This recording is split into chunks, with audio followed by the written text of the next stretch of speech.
for the EV, ride around my city. You should come right with me, yeah.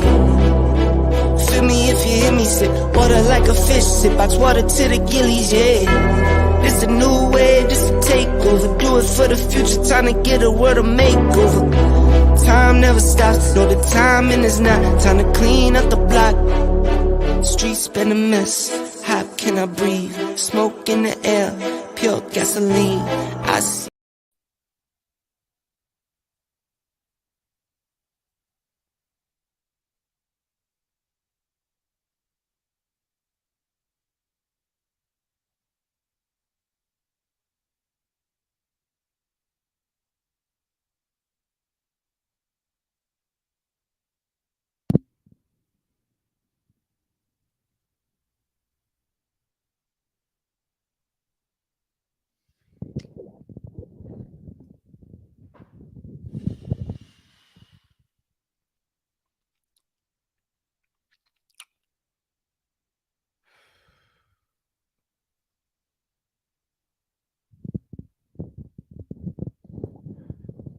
Family,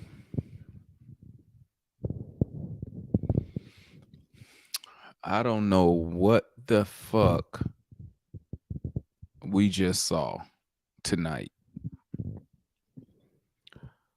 but I'm gonna tell you this.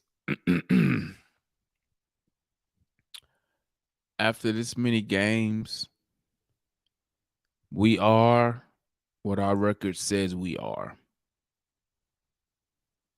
We are who our record says we are. We are an average basketball team. We are an average basketball team. Should have beaten the Bulls tonight.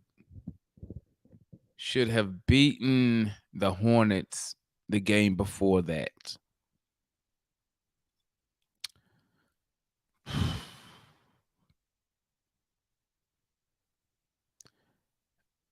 I'm going to tell you something, guys. I see people asking me what's wrong with Trae. I'm going to tell you, man. Okay. Trae Young has always been a volume shooter. He has never been considered a great shooter. Okay. So Trae shooting, what Trae need to do, he need to stop shooting the three ball for him is not there this season. Last year he was shooting a career high, okay, from three. This year, not even close. And that's what's really ruining his overall shooting percentage. Tonight, 6 turnovers from Trae, 13 assists, 6 turns. I mean, you got to be some of the turnovers he had tonight was just like, why would you throw that? Or jumping up when he's jumping up in the air with nowhere to go. I'd rather him just throw the ball to the hoop instead of just trying to pass it through traffic. Just throw it at the basket, man. You in the air, you don't have nowhere to go. Okay. Just throw it to the hoop to, get a rebound or something. But he has to stop shooting the three, man. He has to stop it. That is ruining his. Man, listen, did y'all see them? Did y'all see them 2 threes he took in the third quarter, man? Oh my days. One was a dribble step back 3, bricked it, and then they gave, I don't know why they gave him the ball back. They gave him the ball back. Then he shot that same shit again, another brick. Bruh, stop it. Stop shooting the 3, Trae. You a good, 2 a game. The rest of your shit need to be coming in the lane. Now, he did have one, credit to Trae, he did have one stretch. The shot wasn't falling, but he was getting to the free throw line. So I credit him on that. He was finding ways to get points on the board. but he got to stop that shooting, that three ball, and that damn and these turnovers. Now I'm not too hard on him with the turns because he been pretty consistent with I mean, we wasn't a good team tonight, period, when it came. We had 18 turnovers. Probably more than that. That's high for us. We are a very low turnover. I think we might be the number one team in the turnover department. We don't turn the ball over like that. So I'm not gonna really get on Trae about the turns. I mean, sometimes it just happened, bro. It just happened. You could go the whole season with no turnovers and then turn it over at the worst time. You know, it happens, bro. But I mean, I'm not gonna hop on his ass about the turnovers today, man, because he been pretty much good with the basketball, considering how much he dominates the ball. You feel me? All right, man. Let me get to but I'm gonna say this before I start bringing people on, man. Listen, okay, we in trouble. We in trouble. And I knew it. I knew it. That's why I remember. I think it was Juan. I was like, bro, don't drink the Kool-Aid because they get me like this all the time. They get me probably 99% of the time. I'm riding with these dudes, even though I already know what the outcome gonna be. But I don't know, man. Tonight I didn't see. Tonight I'm gonna keep it real, man. Y'all can call me a hater if you want. Tonight, Trae Young just seemed to me like just another dude out there, man. I didn't really see no superstar, nothing, factor, nothing, no energy or nothing. Dejounte Murray at one point had it going, then I don't know what happened to him in the second half. He turned into another guy, just a dude on the court. You know, sometimes I be thinking maybe these two dudes not it. Maybe maybe we are not one star away from a big three. Maybe both of them combined is just one, if that. You know, that's just stuff I be thinking. You know, but we in trouble, and at this point, I see no way of us really getting out of it, man. John Collins' trade value is trash. Who else you gonna give up? We can't give up the young guy. We can't give up AJ. Can't give up Jalen Hunter. Don't nobody want Bogey. He got a player option, so ain't nobody taking on that money. Bro, you know, we are, correct me if I'm wrong, we barely above 500 at home. All I'm saying is, guys, like I said, man, I did at the beginning of the season, I did not expect us to be a 500 ball club after about 50 games.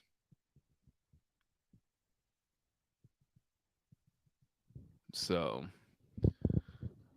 let me bring on a boy analyst. Talk to me, my guy. What's your thoughts on the game tonight, analyst? I just want to point out that me personally, I feel like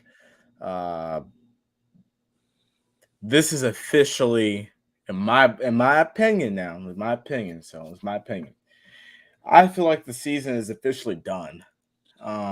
We're not gaining any momentum. 24-24 at best. We'll be in the play-in tournament. We'll see if we can, do whatever there. But I feel like right now, we need to pray that this offseason, sorry, I keep going out. This offseason, Tony lets Landry and Nick and Kyle, whoever, do their job so that we can get something really going here. We need to do a full assessment on the roster. The trade deadline is, listen, we're not moving heaven to earth at the trade deadline. I can see us making, a move to get us from here to maybe here, but it's not gonna be anything significant. I feel like we need to move to the off season, move on from McMillan, and move on from quite a few guys. Quite a few guys.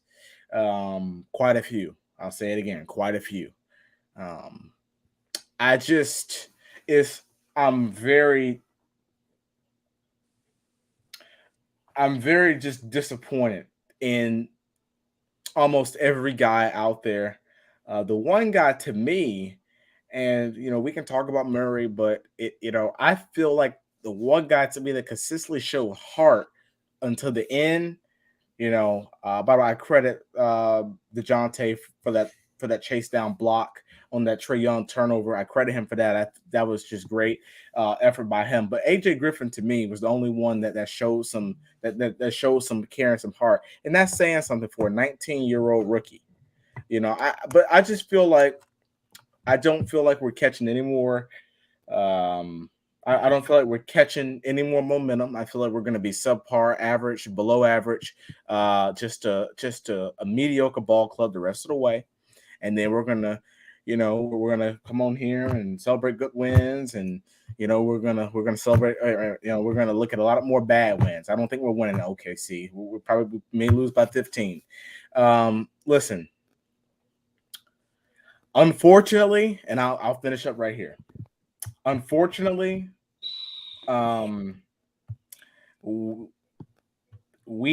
this ship was sinking all along, but that 5-game win streak, we were just on the top deck thinking everything was okay. Buddy, we on deck one and we underwater. We are getting ready to be submerged. We got another West Coast trip, a way tougher West Coast trip. And I think that is going to be the official nail in the coffin for a lot of the fans. Trade deadline can't come quicker. All-Star break can't come quicker. Are we going to turn it up? I don't know. I don't think so. I think that we finished the season 41-41. I think that we're going to go into the play-in tournament. If we're a 9 or 10 seed, get all hyped up about the first win, and then we're going to get shellacked in the second win, and then we're going to go into the offseason and move bogey and think that's going to fix all our issues. Listen, we got a lot more issues than we got a lot of issues. Roster, coach, front office. I mean, it's just disgraceful. And John Collins, if his value was low already, that's all I got. What you got, Juan? I got a lot, and I know Matt on, so y'all give him in. But first of all, I'm going to address the people in the chat because go ahead. Y'all Tracy's killing me, bro. Trae Young was 7 to 16, and because he was a +6, y'all dare say he was not a problem in tonight's game. I'm finna bring up some stats to bust that ass right now. Since 2021. Bang back of December 27, when Ayo Dosunmu has guarded Trae Young, he has notoriously shot bad. Excluding his game from March 30th of last year, where he scored 39 points, and excluding the game where he scored 34 points of last year in December as well, but he was also 9 of 24. Trae Young does not perform well when he's being guarded by him. Hence his 8 points in the first half. They took him off him in the second half, and they started put Kobe White, and they started to put what's his name on there? Caruso. My guy, Caruso. I love Caruso. And Trae started getting a little loose. But hold on, let me finish. December 27, 2021, when primarily guarded by Ayo, 8 for 23, 2 turnovers, lost. December 29th, 10 for 23, 7 turnovers, lost. January 24th, 3 for 17, 0 for 5 for 3, 4 turnovers, lost. You go back to the game March 30 when he had 39 points of last year. We won that game. You go back to the game of December of last year when he was 9 of 24 and he was 7 of 14 from the three-point line. We lost that game. Okay? So for y'all to sit there and say y'all Tracy's to say he is not a problem, he is one of the problems. But we're gonna move past that right now because I know Matt need to get on as well. Can I please recant my statement on John Collins? Because He was I absolutely Juan. I told you, Juan. I said, Juan. Bruh, What John you terrible, gonna do bruh. when he go back to them 5-point games? And Bro. That dude awful. Hold on, Demond. Hold on, man, y'all. Hold on, man. Because you know I'm gonna pull the stats up for you, all right? All right. Who am I? All right. 18 and 10, 6 and 11 from the field, 2 turnovers. Who am I? Clint Capella. Patrick Williams, the person that he was going against. I told you about Patrick Williams, analyst. 11 of 9. Game. Hold on. 11 of 9, 5 from 11 from the field, 5 turnovers. Who am I? John Collins.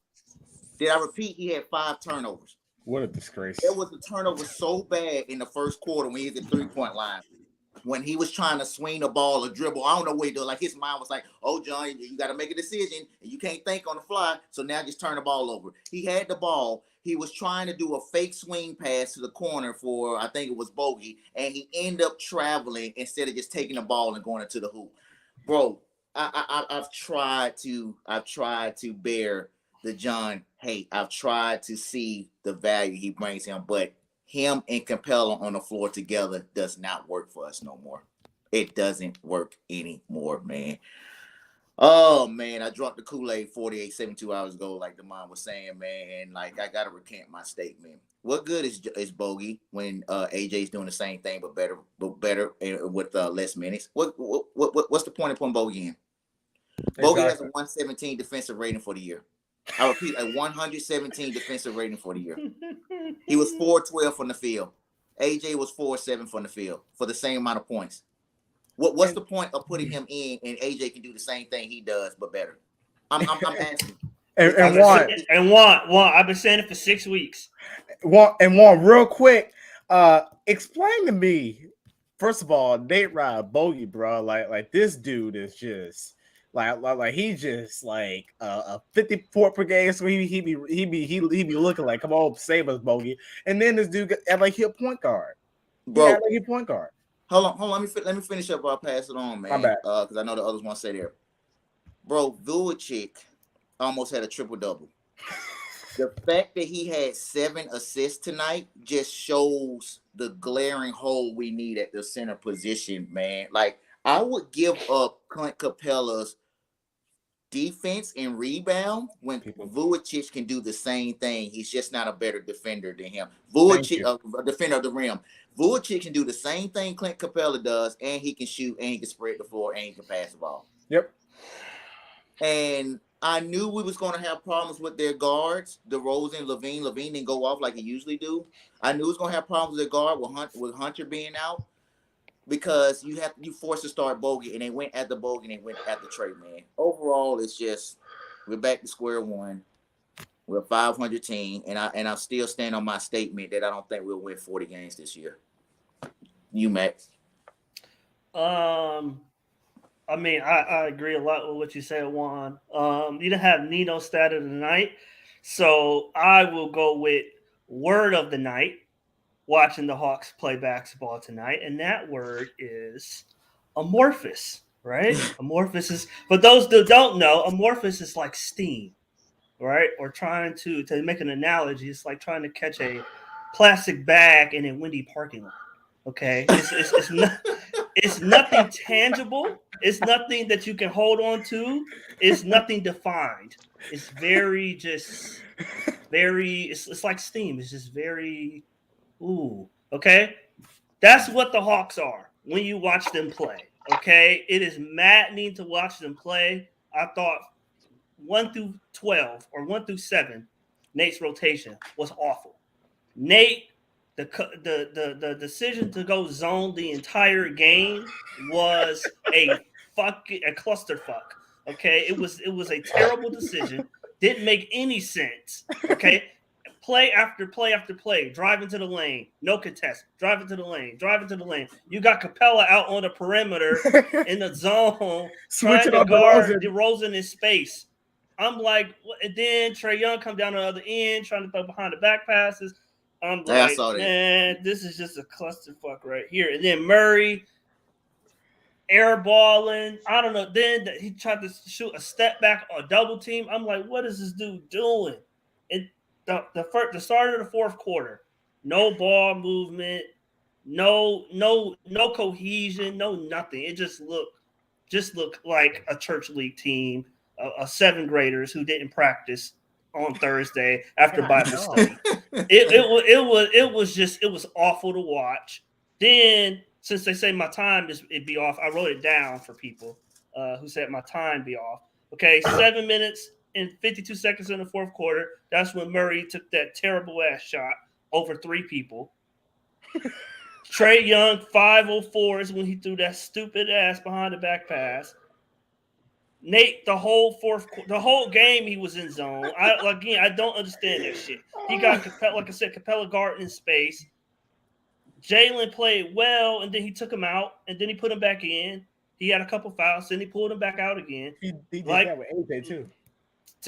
To Juan's point, he brings Bogey back in and for AJ, and it's just like, dude, are you not watching the same games we're watching? Do you not see Bogey's not producing anything, and yet you consistently play him down the stretch in the fourth quarter over AJ Griffin, who's producing? Like, Loyalty. What do you think that does to the team? What do you think that does to the morale of the team? Like, y'all, Trae's bad for the team, or he's not well liked in the locker room. What the hell you think Jalen Johnson and AJ thinking? This guy pulling me out the game, and I'm playing well. Or in JJ's case, I played the best 2 weeks of basketball of my life, and I sit on the bench the next 3 games. Like, it just doesn't make any sense. The season, the season is just it's a disaster. I mean, it's up and down. We're in the exact same spot we were January 23rd, 2022. The exact same spot, and I believe the exact same record. I mean, it's only one thing that's constant. We've changed over the roster. There's only one common denominator, but I'm not going to say it. I'll let Mike go ahead. It's a lot of common denominators, but I guess just a couple moves on the roster wipe out make the whole roster, I guess, different in players. But okay. Should But be. like analysts said to even begin with, and what's been saying or whatever. Some people like to blame one person, but the entire team sucked. I mean, suck is a strong word because it's not like they're the last team in the East or something like that. What it is that everybody had high expectations. But I've been saying for a while now, and I was saying it even during our little win streak, is that at best we are a 6th seed. At best is that we can hope to miss the play in, but we're not a top 14. We're not number 2 in the East. We're not, I don't know, we weren't about to reel off a great second half to where it's like, okay, we're the Celtics of last year, we're number 1 in the East. It's not about to happen. Again, I mean, everything else can be debatable or whatever, but at the end of the day, the roster is just not necessarily where it's supposed to be able to do it. I mean, we still in position to kind of do that. They regressed a little bit, had a couple games. I think I have to apologize to Rashad if he is in the chat, but I do see what he saw. Uh, I might be putting words in his mouth, but he brought it up against the Charlotte game or whatever. And I was no, it wasn't Charlotte game. Was it Charlotte game? It was might have been a game before our last game that we did win. And he was brought up a few plays on Trae Young and his shot attempts. And I remember saying, like, he earned a little tricky dribble, shoot it. But sure enough, he did that. He showed glimpses of it in that last victory. The next 2 games, in the sense, I can kind of say that, yeah, we definitely went away from ball movement, team play, and all the above. And Trae kind of regressed back into, Trae play. Juan touched on it before I got in. That's the main thing I wanted to say, but Juan already touched on it, man. It's funny. Yeah, sometimes me and Juan, we be thinking the same thing or whatever, but like he came with the stats for y'all. There's no denying it. I'm watching with my eyes. I'm sorry, y'all. Trae take it personal against Ayo. He be trying to do too much, and he can't do it. It's simple as that. Trae, accept it and play with your team. You can't get off on that boy. He ain't letting you, and then you make it worse by forcing it. Like, come on, bruh. Like, come on. Like, I know y'all see this. I know y'all see this. Like I said, Juan showed you the stats. Like, come on, Trae. But again, morale, this and that. I saw it against the Hornets. My boy Trae, he regressed a little bit. I gave him credit during the win streak. He was playing his defense. I brought it up a lot. But against the Hornets, I saw I ain't come on after that game, but I saw, he coming to get screened. Trae ain't even trying to fight through the screen. He stopped and pointed. The whole Yep. team running around the court while Trae playing a one-man zone, just deciding to pick up whoever comes that way and pointing, handing everybody off, expecting everybody to run around, do everything. But what I'm saying? He the 200 million whatever dollar man, this and that. We shouldn't expect him to do everything. We shouldn't expect him to lead by example and be consistent. And then on top of that, since he got all that cash, we got to be careful with how we handle him and not expect him to be fully great in every area. We're going to continuously be consistent as long as Trey is, well, put it like this. We're going to continue to be inconsistent as long as Trey is inconsistent. If Trey gets consistent, we'll be a lot better. Again, I say this and I bring it all to Trey because I truly believe the man could be like the greatest point guard of all time. He really can. It's just a matter of him doing the small things that basketball asks you to do. Just understanding the game and the flow of certain things. Sometimes sacrificing. Tonight should have been one of them nights where, he did get a lot of assists. He did. But tonight where it's even more so that, what I'm saying? Because that should have been the focus instead of trying to force it at times, stuff like that. Even with DJ, same thing with DJ too.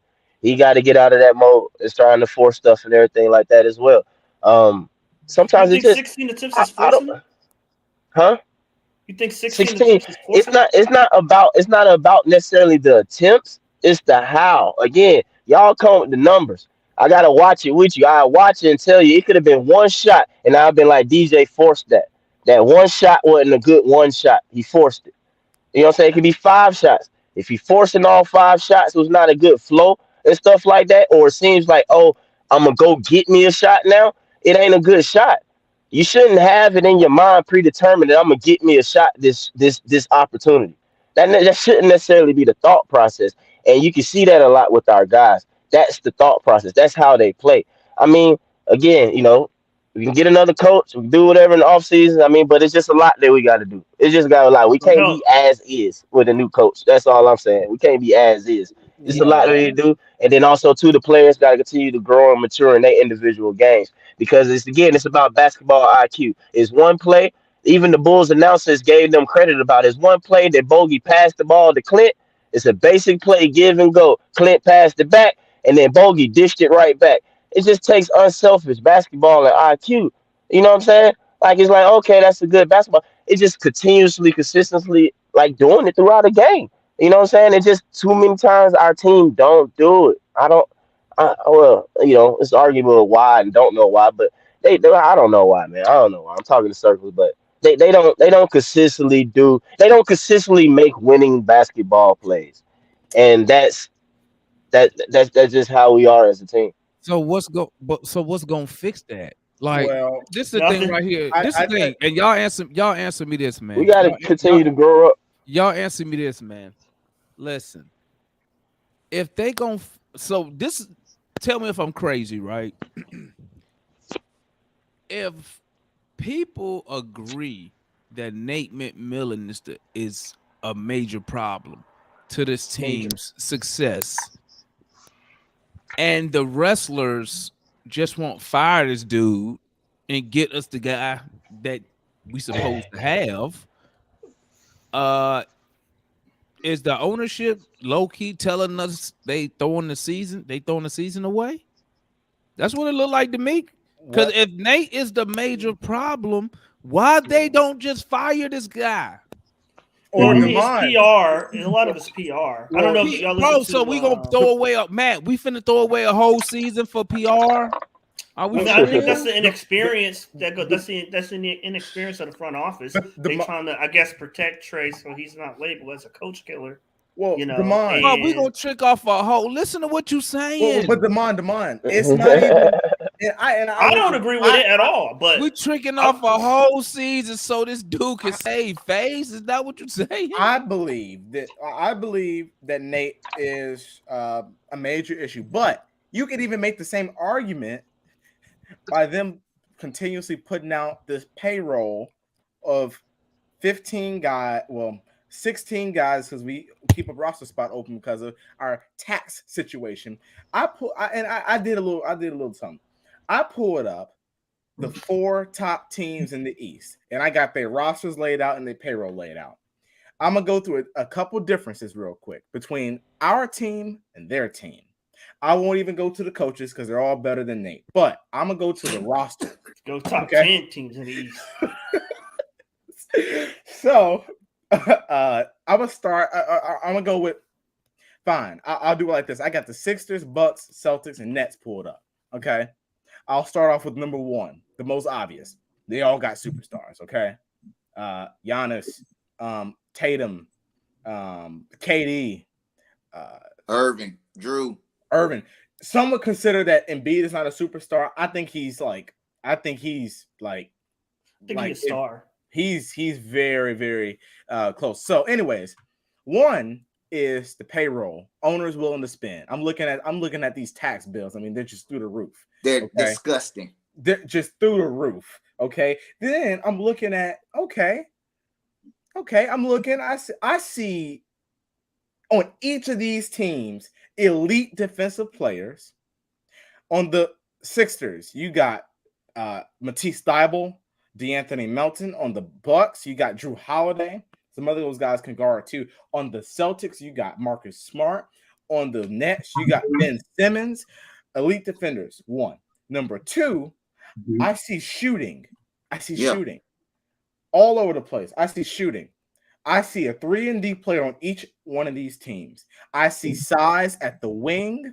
Yep. I see size at the big position. I see interchangeable multiple switch. I'm seeing this stuff. And then also they all have it is multiple ways that they can hurt you. With the Sixers, they got James and Embiid. I'm not too high on Tobias, but Tobias can give you some problems, and they got Maxey. Okay, and they found something with Max coming off the bench, by the way. The Bucks, Giannis penetrates. He can either kill you in the inside or he throwing it out the 20 in the first quarter tonight, by the way. Exactly. It's just ridiculous. They got shooters he can throw it out to. They got I mean, it's just unbelievable what they have around him. And other sides too. Brown and Tatum. They got guys that can do multiple things. Okay. And that's what it is. It's one key word there is versatility. Okay. Yes. You want to win a championship in this day and age in the NBA, there's too much talent to be good at one thing. You can't just be a 3-point shooter. You have to be a 3-and-D, and there's no way around it. You got to be a contributor on both ends. And if you don't have that versatility, then you don't fit this day and age in the NBA. Bottom line. So I just didn't mean to cut you there, but that's just the bottom line. Yeah, and no problem because and by the way, but see, I bring this up. Some people don't believe I look past Nate, but I look past Nate. Also, I know it's hard though. Yeah, it's tough. Nate make it real tough, but I do look past Nate. I look at this roster and listen, I see a lot of holes that we have. But also, you want to know, and a lot of people will point back to the general manager. Well, you want to know how we got to get these players? We got to have a willing spender. This stuff is not cheap. It's not cheap. I'm looking at Boston. They have a $24 million tax bill. The Nets, $35 million. The Bucks, $24 million. I mean, the tax, you got to spend. You have to spend to get the players. We spent the tax money, man. We had to give it to Travis. Travis took the $40 million, man. That's the tax money. Alex, so to piggyback off that, this also alludes to what Mike's saying too. I know he probably listening in the chat right now. You listed a whole host of things that we right now either have some or none. You said good elite coaching. I know you didn't say it, but it's part of it. All right. You're talking about a superstar or borderline superstar, one of them. Elite defender, versatile wings that are big wings or whatnot, deep depth within a bench. We do not have those things. And here's the thing too, analysts. Here's the thing too. These teams been building this from the last 2 to 3 years. When we went to our Eastern Conference run, teams literally start building to get back in there and to say, okay, the Hawks might be a threat. I got to combat this because they got something going. Trae is a budding all-star, superstar in the making from that play. They got a good John Collins averaging 17 and 9, Clint Capella, they have a good young core. You know what I mean? We shifted and traded a lot of that core now. It's gone. And now we have what we have. To the point we have 4 to 5 people on our bench right now don't even get consistent minutes. The Holidays, Vic, Kaminsky played 3 minutes tonight, and I can go on and on. You know what I mean? Go ahead. Let me ask you, man. Let me know if I'm crazy, man. Okay, I'm over here. I'm just thinking. Are you telling me we gave up 3 first-round picks for Dejounte Murray, and we are a playing team? Is that what you're telling me? Yeah. Not only that, I'm finna blow people's mind again because it's something that we don't talk about. This is loss number 11 out of 24 to teams 500 below. We have to have the most losses as a franchise, as a club, with high expectations to teams 500 below. Bro, we're supposed to have gotten better picking up. We traded 3 first-round picks, and we are a 500 basketball club. Like, this is mind blown, Matt. We got 2 picks. Something I told Matt for the next 5 years, and we are 500 after like 50 games, Matt. I told Matt this last night. I told Matt this last night. We were on the phone. I told Matt. I said, Matt. I said, when you trade 2 unprotected picks, a pick swap, and another pick that wasn't ours, I said your window of contention has just opened, and it now has a clock on it. You don't just send out picks just for the sake of sending out. When you send out draft picks, because people don't understand, draft picks is the number one way that is the best currency in the market. That is the way that you go out and you get players. Especially if you're not a free agent team, you got one shot to hit on those picks. And guess what? If you don't, and you sitting up there, you trade all these picks away, and then we get back to the drawing board, and we say we're still a lot of pieces away. You're in trouble. You're in big trouble. And hold on for a sec. Sorry to cut you off, Matt. Go ahead. The other thing about this trade is this, guys, and this is why I was so scared when I saw the Hawks make this trade. Is this reason alone? Dejounte Murray is only on contract for another 2 years. And I was listening to the NBA, like the main NBA guys, the main NBA analysts. I forget what is it, Brian Windhorst? Anyways, they know what they're talking about, and they're in the league very highly, right? They know what they're talking about. And I'm watching their podcast, and they did a whole about the Atlanta Hawks. I don't know if you guys saw it, but they talked a lot about Dejounte Murray. And they proposed that why in the world would Dejounte Murray want to re-sign with the Atlanta Hawks when your first year in the organization is like this? Your GM is fired mid-season, which is unheard of, right? The team success is a lot lower than it should be. The players around the 2 main guys in the team are not performing the way they should be, or that was expected, right? Hell, the top guy on the team isn't performing to expected, right? And there's so much dysfunction and unknown in this organization. What entices Dejounte Murray to re-sign with this basketball team? Money. Well, yeah, that's a part of it. That's money. But even on CB, but to that point, one second though, just to rebut that, I get that. But there's so many other teams that be willing to give you the same damn thing. And we were just talking how everybody can't give. We can pay them the most, but it's like this, man. The shit that happened in our organization happened in all. It's front office bullshit going on in all organizations. It's dysfunction in all organizations. Our shit just got put out there. It is. Because guess what? The shit that got put out about us, this shit been going on. So that tells me this shit been under wraps like a motherfucker. So you know what? At the end of the day, bro, this was gonna make Dejounte leave. I'm gonna tell you this right now. If we not making moves to contend this year, that's what we need to be doing. Because you gonna fuck around and Trae Young ass gonna leave too. I was just about to say, Trae Young ain't gonna be too far. So the owner need to get off his ass. It's money. Spend his fucking money. I was listening to a CBS podcast earlier. And then if you're getting rid of Nate, get rid of the motherfucker. This is bullshit. We don't have time to just waste a season so this motherfucker Trae Young can look up. I don't care how he look in the public, because all we got to do is win games, and the motherfuckers will forget about all this shit. And guess what? We out here Bro, we paying this dude $200 million. And he was really a not, bro. The dude, what the man? Listen, you know what you should have put on your note, Matt, when he took them 2 stupid ass threes. What was he thinking?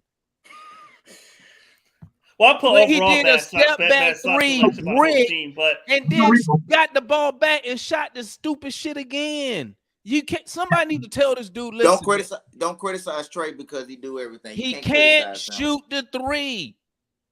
Yeah. So just with that. So I'm tired of looking at this shit, man. Trae Young would be way more efficient if he stopped. Bro, he just had a career game and he only took 1 attempt. Yeah. He wasting possession with these stupid. Bro, it's not even like it's a set shot. He just stepped back, just let the shit fly. Like he don't give a fuck. Like these possessions don't matter, man. But and then why is Dre Hunter not fucking playing, man? He had acute he had some asthmatic. Say his asthma, man. F all that, man. But Damon, what you just said though is the thing right there though. Because I heard Matt said before in a sense or whatever that he feel like, and other people feel like it as well. I don't necessarily, or depending on Trae though, that the roster can win or can compete for a championship or whatever. People feel that way. You just said, and other people have said it as well, that you feel like Trae just played like the best game of his career, his life, or whatever. He do X, Y, and Z, or whatever you see. What the passes, the efficiency is there, this and that, the defense and all that. My thing is just like, I guess I'm asking what coach, or is it really on the coach to, I don't know, get that consistency out of Trae? And that, I don't know. It's like I hear from so many people is that, I don't know, like, yeah, is Trae like not accountable for his own consistency of man? Listen, man. After that shit came out about the front office, bro, I'm gonna tell you straight up. I don't think Nate has no pull in that motherfucker on that team, bro. None. But no, besides Nate, you know what? So you can't even put any pressure on Trae to get better. You gotta hope that he says, you know what? Like to your point, Mike. Like he says, you know what? I need to do this on my own. I don't need nobody to say ABC. I need to make this shit happen on my own so we can win these games. I'm really curious how and where. Like who? But you can't even threaten the guy. But then, man, this shit bro. This shit even if he got no pull, the dude still ain't no winning coach. Bro, think about it. This shit is so dumb. We got a coach that nobody won't, but we won't fire the motherfucker. What are we doing? Thank you. But Damon, we're a joke, man. We're a clown show. I'm listening to the CBS. Fire Nick Wrestling, if you're listening, if you don't get rid of Nate, maybe you can get a dude in here who'll spark something like we did when Nate took over. But you gonna trick off maybe we can squeeze the championship out of this guy coach. No one, I don't care what he get called. All I care about is we winning these games. He making $200 million. Hey, why is Utah beating the brakes off Charlotte right now? We was beating the brakes off Charlotte. We was up 19 in the second half. The difference is they up 19 in the fourth quarter. And then we proceed to trick off another game like we do all the see, that's why I don't drink that fucking Kool-Aid no more, Juan. That's why I was telling you earlier. When you said that shit, Juan, I was just like, this nigga sound just like me. And I was thinking like, don't do it. That's why I don't do the shit no more, man. Bro, until these listen, they gotta win 20 in a row for me to drink the Kool-Aid. You understand? Because they gonna find a way to fuck shit up. And you know what else funny, Juan? And then I'm gonna shut up, man. You know what else funny? Everybody like in New Pat City and shit was talking cash shit. We won 5 in a row. What they gonna say now? I know. Man, I knew this shit was fool's gold, bro. That's why I didn't even say nothing. I said this shit fool's gold. They gonna trick this shit off. I told Brandon Richardson in there because he he's super optimistic.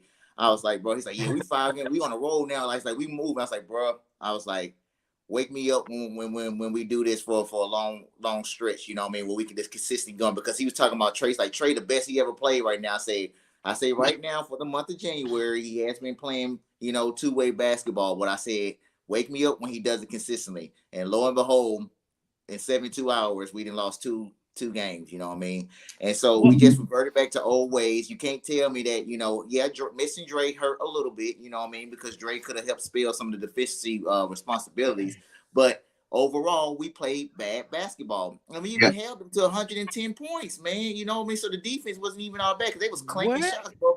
But things that stand out to me is John just getting fucking outplayed by bro. I was just about to say that, Juan. I was just like, where the fuck is John Collins at, man? Listen, John Collins, if you listening, all that shit you be saying, I love Atlanta, bro. You gotta show us you want to be, bro.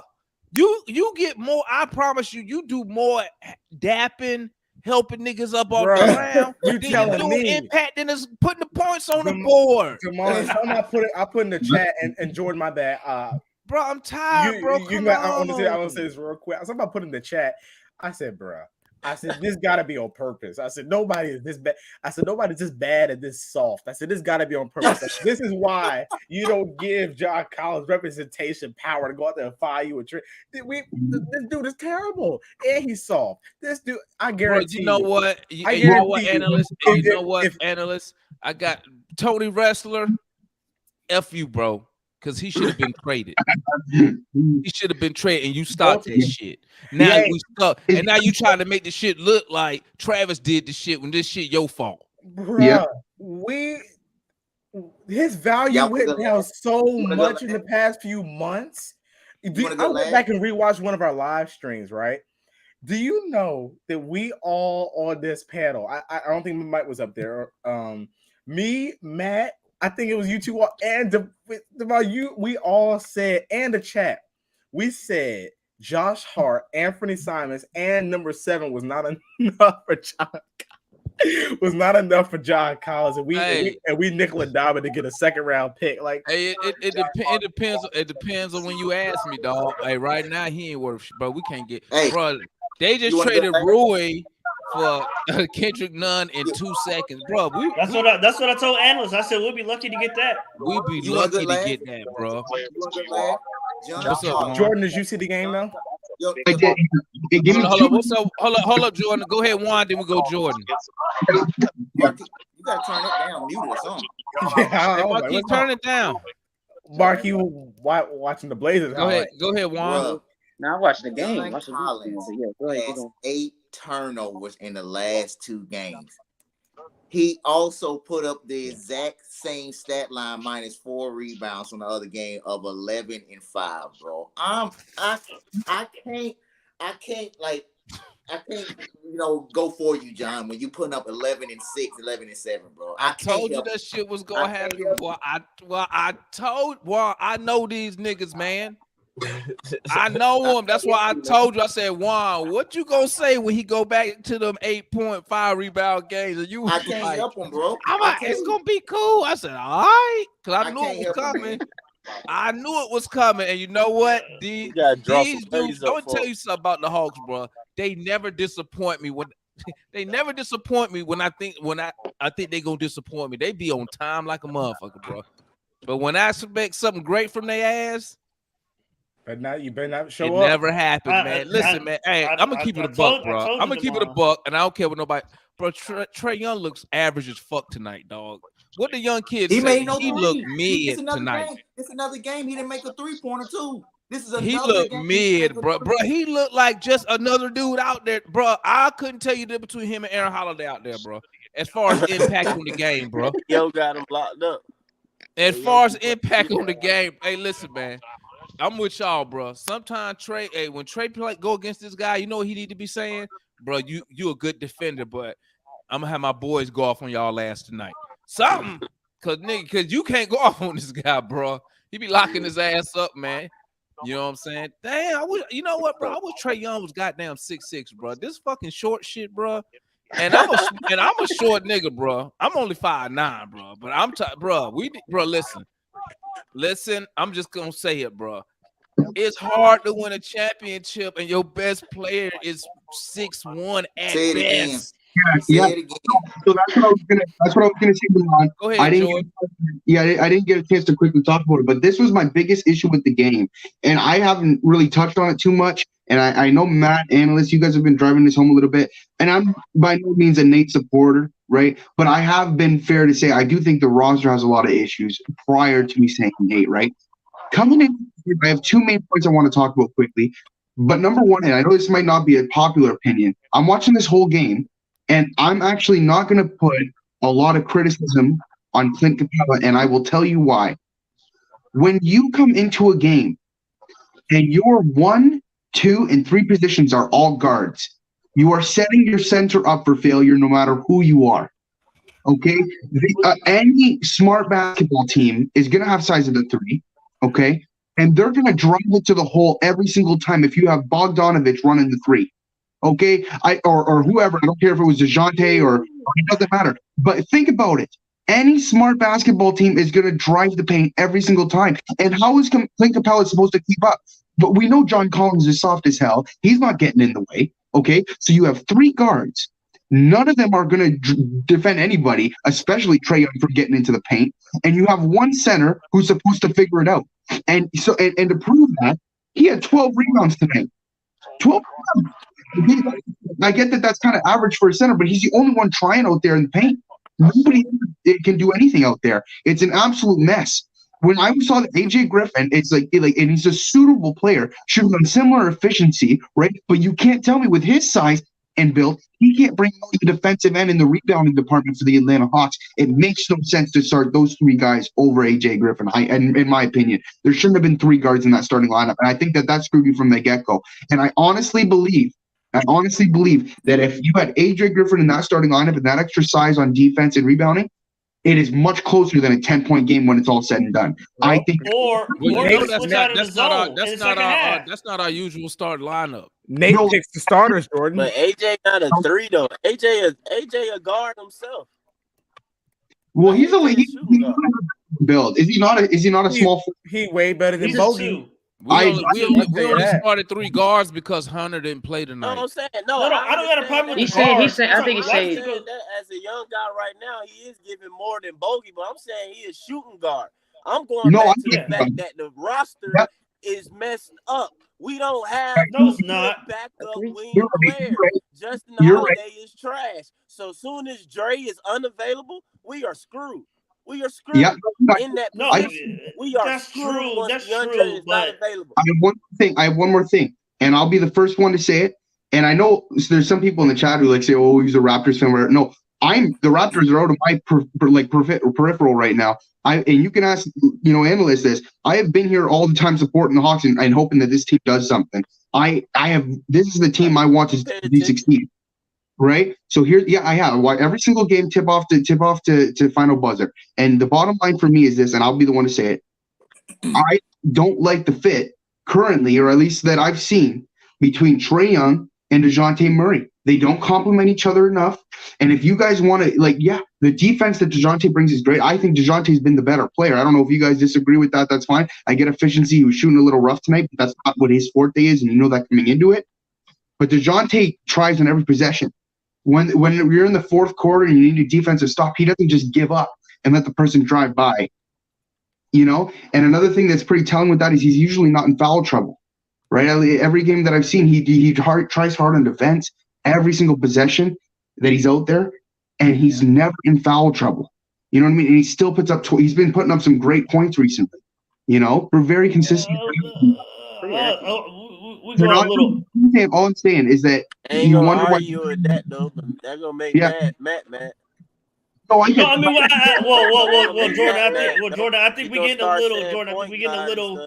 We getting a little over our skis a bit. If we talking about better than Trae, I think that's a bit. No. I'm talking much. I'm talking recently. Okay, I understand. Okay, I got Matt, it's not a little over the skis. Did I not say over the skis? Okay. Well, like recently, in terms of who's been doing better and what you expect in their position and roles, DeJounte's been filling his role much nicer. At least in the last, would we not agree that in the last 20 games or so, I feel like Dejounte Murray's really given himself a little bit more on both ends of the floor. Okay. But the other thing is this. For Dejounte Murray to shine, right? Trae Young's got to take a step back. That's obvious. We know this, right? Because we were talking about, I remember 6 games ago, we were on here talking about Dejounte Murray being inconsistent, right? And that was analyst, and he was a little fired up about how inconsistent this player is when you're trading this much value for him, right? The bottom line is you're not going to get consistent play out of Dejounte Murray unless you fit to his style of play. And the issue is when you do that, and when you have been doing that, you're seeing Trae Young have nights like he's been having. Inconsistent nights from three, to say the least. Okay. He is doing his thing on the assistant side of the ball. When he needs to play make, you know he can do that well, right? I'm just saying that, like Damon also said it earlier in the show, right? And this is no disrespect, right? But Damon said he needs to stop shooting threes. I somewhat agree with that. He takes ridiculous 3-point shots. We all agree with that. Okay. The bottom line is, if you stop shooting threes, what is Trae Young in this NBA? If he's not going to shoot this ball on a consistent level, what is Trae Young in this NBA? Well. I disagree with the okay? angle you're coming at. Yeah. Let me jump in there a bit. Okay. One, you can't. Murray's not the best player on the team, so we cannot conform the way we play to fit his style. He needs to conform his way to fit. When he's done nothing in San Antonio. Trae style. 1, 2. We don't, again, back to our word of my word of the night, amorphous, right? something that's not clearly defined or well shaped. Okay. And that's what Nate's system is. It's not well deformed, it's not well formed or shaped. It's just nothing. So when you have a system that is nothing, it's very difficult to make guys that you need a lot of creativity for. Murray, I'll be openly admitted when we got Murray, like, yes, I'll take Murray, but if I'm building a player in the lab, I necessarily wouldn't take him to fit next to Trae. That's not the ideal player you would put next to Trae. But even given that, you need to have a very creative coach to make it work, because Murray needs to get his shots at particular points on the floor, or particular spots on the floor. So does Trae. Trae needs his floor space, but Murray needs to get to the mid-range to be most effective. So it's going to take a creative coach to make them fit together. And so when you have a coach that's not creative whatsoever, that's like taboo to him, the word itself. Okay. So it's going to be a mixed match fit to begin with. That's 1. 2, the shooting obviously has decreased for the overall roster because we replaced offense production with supposedly good defenders. Okay, that's a flawed idea right there, because this team and Mike, I don't think Mike left. He's probably in the chat. I've been saying this all season. I understand y'all want a good defensive team. That's cool. But Trae Young, you need to lean into your best player's strength. His best strength is offense. You need to have an offensive team that is 15th, 16th, 14th in defense. You don't need the other way around, where we're 13th in defense and 25th in offense. That's never going to work, because Trae's the best player. You know what I'm saying? So you have to lean into what he's good at. He's good at offense. So you have to build a structure that supports his best. That's actually your best player's ability. Something we currently are not doing, coaching wise or roster wise. So and then to trade the 3 first-round picks for Murray. Come on, Matt. It's true. Matt. What other team? Boston. Man, what are let's they? be real. They lean Boston. They lean into their Jason Tatum's best strength. They're an offensive team. They are offense and defensive team. They play defense. Yeah, they play defense, man. They do. Not this year. Matt, you gonna sit here and try to justify basically what you just said was Trae don't need to play defense. I never said that. I never said that. That's what you alluded to, Matt. No, I said you need to be. Listen. I said you need you to be said average lean on into defense. lean into his what's good for him. He good offense, bro. He barely good offensive. Let's be real here. He's shooting career low from 3. Well, he's barely a 40% shooter from the field. I think awful. I think we should. That's awful, Matt. I think, and then he calls me on defense. Bro, come on, man. You see he be lost out there, dog. Demond, what I'm saying is you're net for, and I don't know if Juan, I haven't listened to Juan long enough to know if he feels this way. All I'm saying is if you're trying to build last year's Boston team with Trae Young on your team, good luck. It's never going to happen. Okay. Never going to happen. You're never going to build the best defensive team in the NBA with Trae Young on the team. That's not going to happen. So what do you, bro? Come on, bro. We're not asking him to be the best. We know he can't be the best. Okay, we know that. He don't put forth, bro. Listen, they be hunting him. No, Demar, what I'm saying is they hunt him down, and you know what pisses me off about it, Matt? You know what pissed me off about it? He don't even take it personal and be like, you know what, back up. I'm a man him up. He be running from that shit, bro. He run from that switch. You see it. It's now, since the new establishment over the last 5 games, has now become an inconsistency. He showed you it's peekaboo. He showed you, yeah, I can give some solid effort on defense, and now you're not doing it. But here's the thing, and I think I got to go back to what I spoke about earlier when I compared our rosters. Number one, we do not have at all. And listen. This is me trying to keep coaching out of it because I've been riding that horse for a while, but I believe that on this roster it has to be a balance. I believe Trae and Murray. Listen, it could. I believe it could work with the right coach. I believe it can work with the right coach. I don't believe it's just I don't think it's going to be my turn. If it's my turn, your turn. I mean, that's just a setup for disaster. But I believe the roster has to be better balanced. Someone in that front office has to do their job, and the owner has to let them and sit there and spend real time and evaluate what do we need at each position. Just go. Do we need analysts? What do analysts? Do we Come need on, analysts? You playing crazy now. You playing. Listen, we know who making the G call. Listen, that's what I would be doing. If I was in the, you if said I was somebody. in the, if I was in the you job. just said somebody in the front. We know how it was. All Trae got to do is go tell Nick Wrestler. Why we acting like this? It ain't like it's some chain of command. Well, no, but Nick Wrestler go to Trae Young and say, "What do you need for us to win, bro?" That's why I don't listen. Because that's how it's being ran. So let's not. Let's not. And I know it is, but I doubt that any of these guys would think like that. They probably just say that they probably just pick up the phone with their. They probably just pick up the phone and say, "Well, what can we get for this player?" And then they probably take the best offer without regarding fit. We have to look at what fits. What fits. Sometimes it's right player, wrong fit. Well, Nate McMillan don't fit. He doesn't. That's what I'm saying. We all know that. That's what I'm saying. And he's still here. Demond, that's what I'm saying. That's what I'm saying. We have a problem at the top. Go ahead, Juan. Well, check this out, man, because we going our opinions. Y'all know I'm gonna throw the stats at you. Mm-hmm. Okay. Once you after you go, I have one more stat to add. Once you go. OKC is 23-24. They have a much depleted roster than we do as far as talent wise. However, they have an MVP caliber player in SGA this season right now because he's top 5 in scoring right now in the league. They are a top good coach team. Too. They are a top 10 defensive team. Top 10 defensive team right now in the NBA. Yes, you heard me correctly. And Matt, Boston is number 8 in defensive rating, number 3 in offensive rating. Like we said, those championship teams, they're usually top 10, top 5. Yeah. Right? Mm-hmm. OKC also has a better offensive rating than Atlanta Hawks. That's right, your Atlanta Hawks. All right.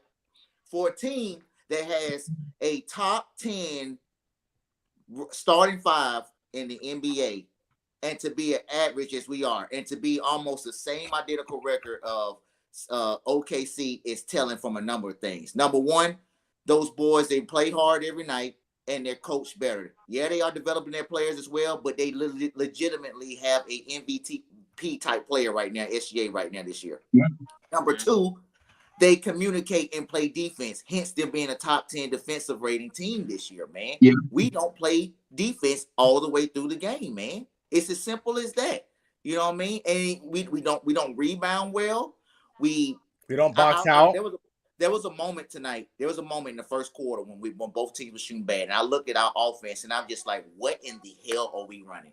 I literally just saw Trae and Dejounte. It was like, or Bogey, you get the ball, look for a screen. You look for the ball, look for a screen. You get the ball, look for a screen. You can get past the man, and you find another man open, shoot the ball. There is no identity, man. There is no identity. And even when we won our 5 games, even when we won our 5 games, the difference was we was hitting all our shots. We shooting almost 50% from 3-point line. Like stats are stats, and that's why they keep throwing them all those out there. We have 34 turnovers in our last 2 games. 34 turnovers in the last 2 games. When the last time you heard the Hawks and 34 turnovers in the same 2 sentences in the 2-game stretch? We're usually a top 5 team as far as low as turnovers concerned, but we've been super sloppy with the ball the last 2 games, man. But carry on. Okay, I'll just go quickly because I have one more thing to add to that. Because I also, when Matt was talking about defensive and offensive ratings, I immediately was interested and I wanted to crunch the numbers. So I've been doing that ever since. I want to point out I crunched out the averages of where the Atlanta Hawks are right now. And I want to make this clear. This is not a small sample size. We're 48 games into the season. This is what this team is. This is what this team is. Offensively, we are currently a top 10 team, just barely a top 10 team currently offensively. And our average is 115 points per game. It's on Toronto, right? That's the Hawks. Okay. Yeah. Offensively, you can expect us to score 115 points per game. You can expect us to give up 116 points per game on average. What does that mean? Not only are we bang-ass average basketball team, we're actually below average. And coming into the game, you can expect us to give up more points than we score. Is crunching the numbers, okay? We are in the bottom 3rd percentile of all NBA teams, including tanking teams, in defense. I don't care how good you are offensively. You are not winning any sort of basketball trophy or any sort of accolades are coming your way if you are in the bottom 3rd percentile defensively. It's not going to happen. No chance in hell. And not to mention, this core has some good defenders in it. So this makes no sense to me. I get Trae Young is on the low end of things here. You got Dejounte Murray, has been renowned in the NBA and has been in Defensive Player of the Year conversations for years since he entered the league. You have DeAndre Hunter, who you guys would probably admit is your best defender, and when you have a tall assignment like KD or whoever, he's getting that assignment. You got good defenders on the roster. You got Clint Capella, who we know he's not in there for his ability to shoot. He's an okay rim protector, okay? So you got 3 players right there have been known to be above average defenders. And this team is still expected to give up more points per game than it is expected to score. That, yes, has part to do with coaching, but it also has part to do with effort that these players are giving out on a nightly basis. And I'm not going to give that up because these players have potential to be top defenders in this league. They really do. So there's no excuse for that, in my opinion. 48 games into the season, I think this is a really good. Yeah. Talk to me. So statistically, I'm going to have to look at your statistics because the statistics I have, we're 17th in overall in offensive rating. Outside of this little win streak, I'm talking about the whole season. 17th in offensive rating. In particular, in the 4th quarter, we're 26th in the league in scoring and shooting percentage in the 4th quarter. Okay, you're never going to win when you can't score in the 4th quarter. You know, we're winning. I think we're 2nd in the league in blown second half leads to that statistic. Okay. Yeah, I got you. Yep. And it might have been I may have not been clear what I said earlier. Okay, let me try to be more precise. Yeah. Usually, a team is built to their best player strength. Okay, Milwaukee, they're a defensive team because Giannis is arguably the best defensive player in the NBA, or up there, right? Top 3 two-way player. Two-way player. Right. He is a two-way player, but he's a very good defensive player. Very, very good defensive. I would say he's a better defensive player than offensive player. I don't know. He averaged 30 and 10, so I don't know. I would argue that he's a better defensive player than superstar. What my point is with Trae is, right, if you try to build a defensive team, the problem is you're going to have what we're having now, where you have quote unquote good defenders, or at least above average defenders surrounding him. But the way that he plays, he needs the floor spread out and you to hit shots.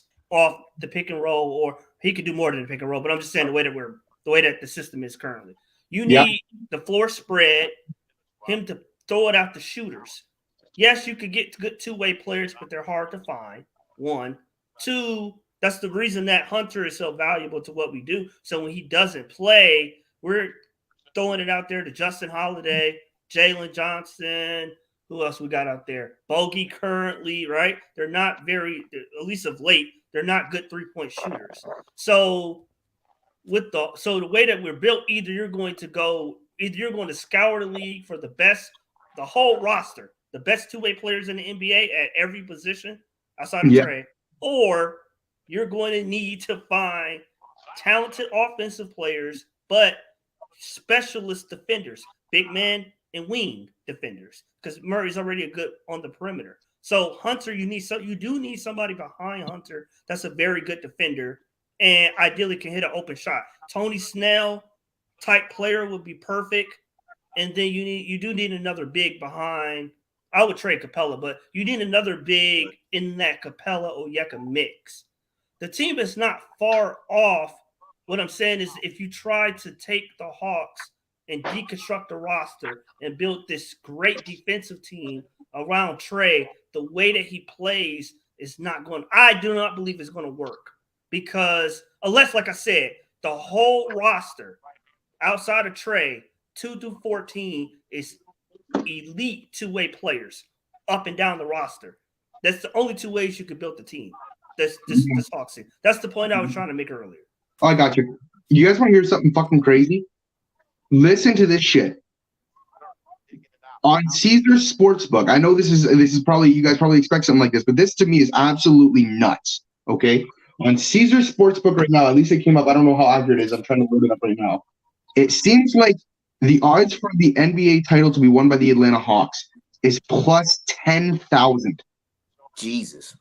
To put this in perspective, if you bet $1 on a plus 10,000 bet, I will get the number for you right now, but I don't know if it works out to actually $10,000, but it's substantial.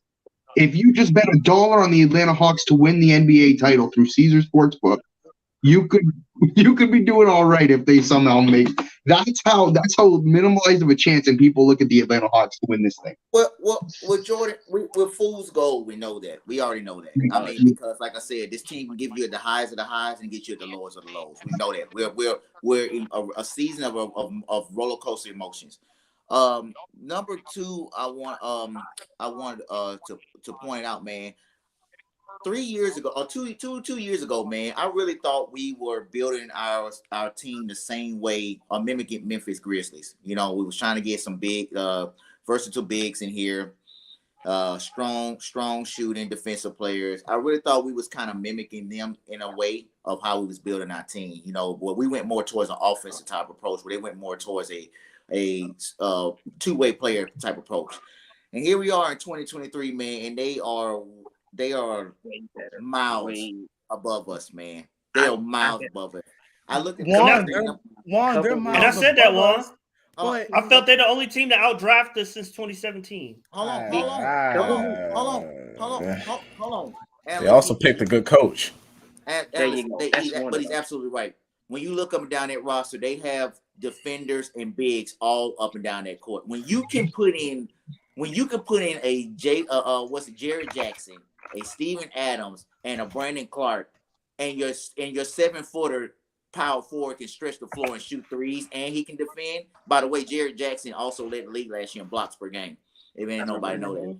When you can put in 3 of those guys, they know how to play one another, and they can guard the perimeter, it's extremely hard to beat somebody like that, man. And that's why I have them as one of my top 2 teams probably coming out of West this year. Their only weakness is their bad free throw shooting team. You saw that against the Lakers. They're like 14-28.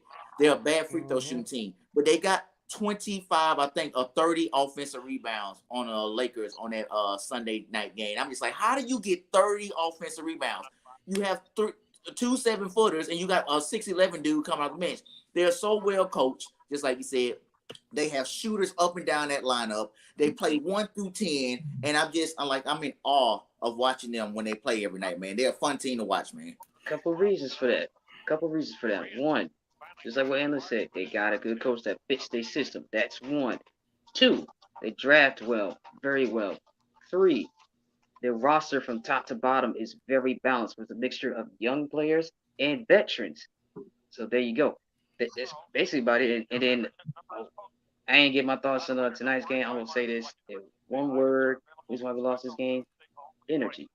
Chicago played with a lot more energy than Austin to the entire night, especially first half. I mean, geez, they brought the energy. I mean, you saw it.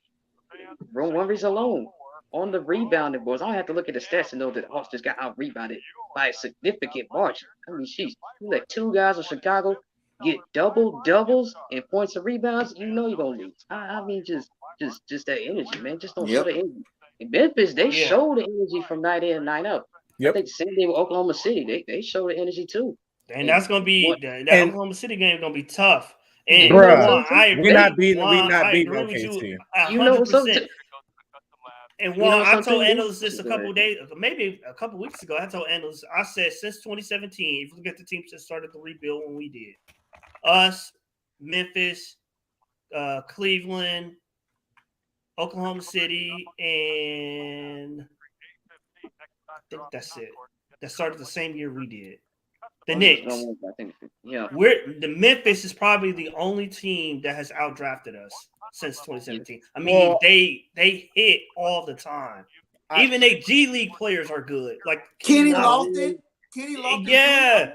Dude, man. They got him undrafted. They're the only team that I said.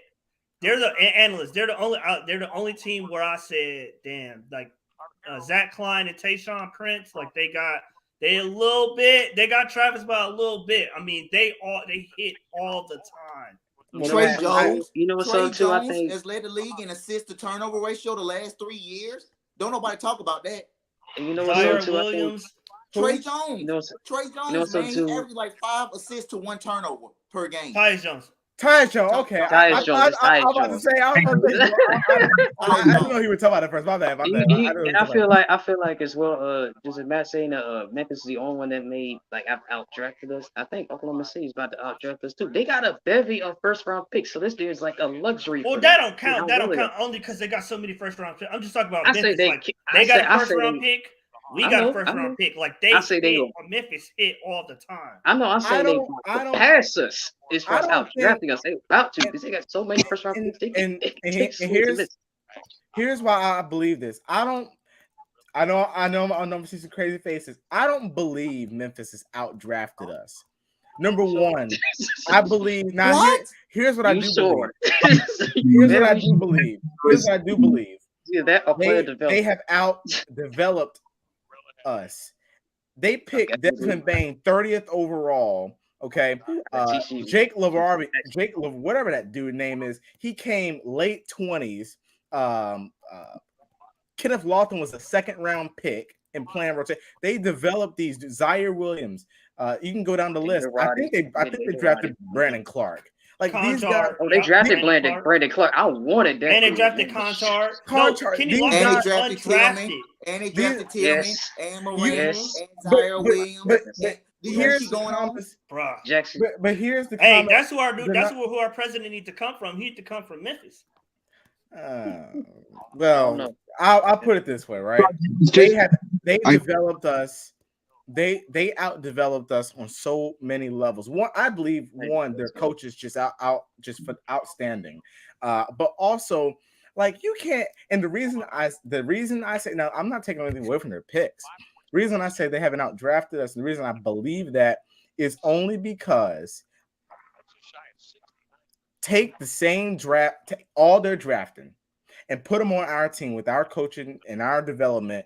What are they? What are they? Desmond Bain. I mean, Desmond Bain, dude. He looked like a legit number 2. Sometimes it's number 1. Like that's a big deal. And you know how I feel. I do not like Nate at all. I do not. I mean, as far as coach, I don't know him personally, but I can't stand his coaching. But even having said that I still think they outdrafted us. I mean, they have not drafted a bad player since 2017. It's true. think y'all both I can kind of name right it. on I that can one. I name think they it. outdrafted us And more importantly, outdeveloped us. they I think draft. both And more importantly, they don't draft the same player over and over again. They Yeah. draft different type of players, and they still hit. Like they draft a big, a guard, a wing, like, and they're all good. Yeah. Just quickly, I don't mean to break up this conversation, but I like getting my facts straight and accurate. So on FanDuel, which is the current sportsbook I use, and it's a very popular one, obviously, they're plus 8,000 to win the championship. And just to give you guys perspective on this, and I know that the standings play a key role in this, okay? But let me finish my thought here. The top-ended team to win the championship this year is the Boston Celtics, listed at a plus 390. So the Hawks are almost 7,700 plus odds away to get the championship than Boston Celtics. And I know where they are in the standings. I get all that, but they lost to the Magic by 10 today, and that is a plus 390 to win it all. The Hawks are plus 8,000. Just to give you guys perspective, it's fucking crazy. I think I can make it. I think I can make a comment on that one. With Boston losing the Magic the third time this season. Okay, you know when good contenders, they always have that one. There's always that one team that has their number. I think it's the Magic just has the Celtics number. I think that's just about it. Whatever the Magic do against the Celtics, it freaking works. I don't get it. Jeez. Well, I think they don't have nobody to guard back to back in Boston. Paolo. I think that's the problem. They don't have nobody to guard Paolo. I think that's what you got 6'10" small forward. You got to go. That's how. I mean, Jason Tatum is a good defender, but then again, they ask him to score 30 and play great defense every night. That's why, to me, he tires out a lot in the playoffs. But Gerald said, "What do we got to do to win?" Gerald, you said we were 50 wins. Accept Nate's resignation. That's what we need to do. Yeah, that's exactly. We need to accept Nate's resignation. Go out and go get another wing behind DeAndre Hunter and go out and go get another backup point guard. But I'm sick of looking at Aaron Holiday. I don't know if Aaron married Nate's daughter, but I'm sick of looking at him. I mean, my God, he plays all the time and does nothing. Matt, you know what I'm more sick of? I'm sick of watching Bogey like he the top point guard of the NBA ball handle. Bro, this dude cannot. He's not a point guard. He's not a point guard. And here's the other thing. Here's why I'm so hard on Nate McMillan and why I think he's. And I'm gonna say it. Here's why I think he's such an idiotic, bad coach. Why in the world? You could clearly see it. They didn't told this man Bogey that his role is not to shoot anymore. This dude had a wide open 3 in the corner, and he shot fake and try to dribble. Yep. If this was Milwaukee and Pat Connaughton, he ain't shot faking and try to dribble, create no play. Joe Ingles ain't creating no play. Allen ain't creating no play. They're within their role. And I'm sick of watching these guys trying to all play like they're superstars. And I'm done watching. I'm done watching Bogey. Period. Man, you see thank you. Defensively. And listen, and if y'all know me, I am a Bogey fan, but get this dude out of Atlanta quick, fast, and in a hurry. Well, the other thing that doesn't make sense to me with the rotations is these guys are put in early in the game. They do well, and you never see him again. What happened to Frank Kaminsky tonight? Okay, he comes in and what is he like there for a couple minutes of the game, and it wasn't like he looked out of place. It wasn't like he looked out of place. He added size to the roster, and you just never saw him for the rest of the night. Like, does anyone understand that? Because I thought he played well. Idiot. I would go get Nasir Little. I would go get Nasir Little from Portland. That's just the type of wing I think would be good behind Hunter. A good athletic wing. I'm sorry. Matt. I'm just Gerald. Juan, can you explain? Maybe Juan, since me and analysts we get attacked for being Nate critics. Can you explain to us, Juan, in the chat why we play zone the whole fucking game? The reason why we played zone is because we had a 3-guard lineup out there, which was bad in the first beginning. All right, because Nate should have started AJ tonight. AJ is 6'5", he's 220. He has the height of a 2-guard, but he has the body of a small forward.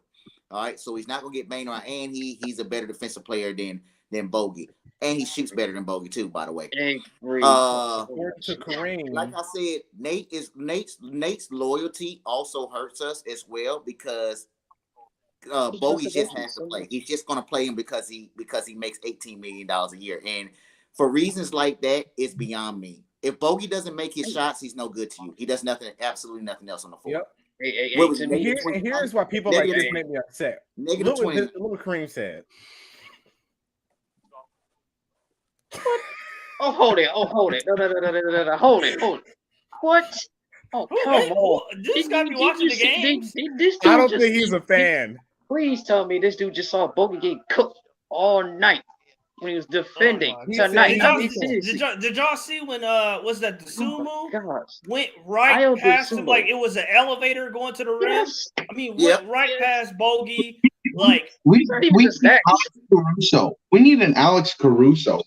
Oh my. Yes. Yeah. I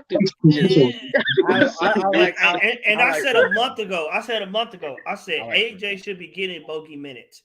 Like a month ago. And then, oh no, Bogey makes $18 million. He's like, I don't care about that. Like, bro, the whole Trae and Nate dynamic has nothing to do with why he plays Bogey too much. Why he plays John Collins for straight quarters. I'm not lobbying for Alex Caruso or anything like that because he's been injured a lot the last year and a half. But when he does play, he is a plus defender out there. And off the bench, he had 12, 4, and 2, and 3 steals tonight. He had 3 steals tonight off the bench. You know what I mean? He had some big shots. He made Trae turn the ball over on the baseline one time. He stole one to pass and took it for a 2-handed dunk. I like Caruso's style of play when he's healthy. You know what I mean?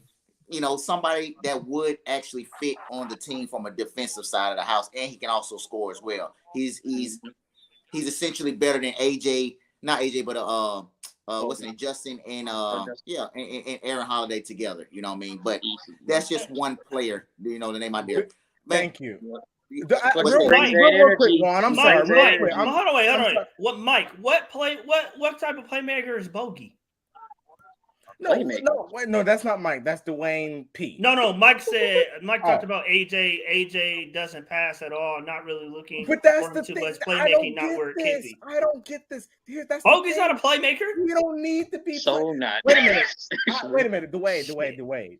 I got a lot of respect for Dwayne, but you know, I gotta say, Dwayne, what?